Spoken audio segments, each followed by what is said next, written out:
రామచంద్రపురంలో Friday dry day పై అవగాహన rally.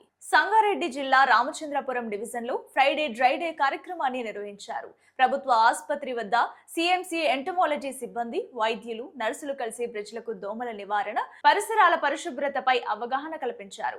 బ్యానర్లతో పరిసర ప్రాంతాల్లో పర్యటిస్తూ నీరు నిల్వ ఉండకుండా తీసుకోవాల్సిన జాగ్రత్తలను వివరించారు.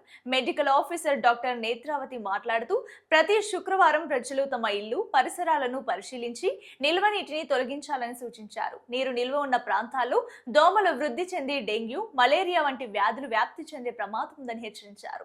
ప్రతి కుటుంబం వారానికి కనీసం ఒక్క రోజును పరిశుభ్రతకు కేటాయించాలని ఆమె కోరారు.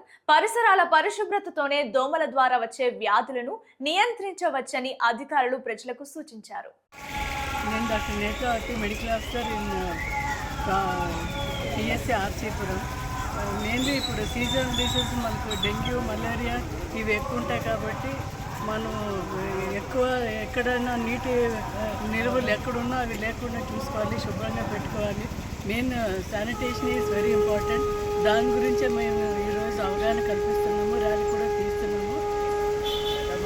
మెయిన్లీ ఇప్పుడు వర్షాకాలం కాబట్టి ఎక్కడ పడితే అక్కడ నీళ్ళు నిల్వ ఉంటాయి. దానిలో ఈ దోమ ఎస్పెషల్లీ డెంగ్యూ లార్వా అక్కడ మనకు పెరుగుతాయి కాబట్టి అక్కడ ఇవి లేకుండా చూసుకోవాలి. ఎక్కడైనా నిల్వ లేకుండా చూసుకోవాలి. ఎస్పెషల్లీ టైర్స్, ఇప్పుడు చెట్లు పెంచుతున్నాం, చెట్లలో కూడా ఒకసారి నీళ్ళు ఉండిపోతాయి. అవన్నీ లేకుండా మనం చూసుకోవాలి.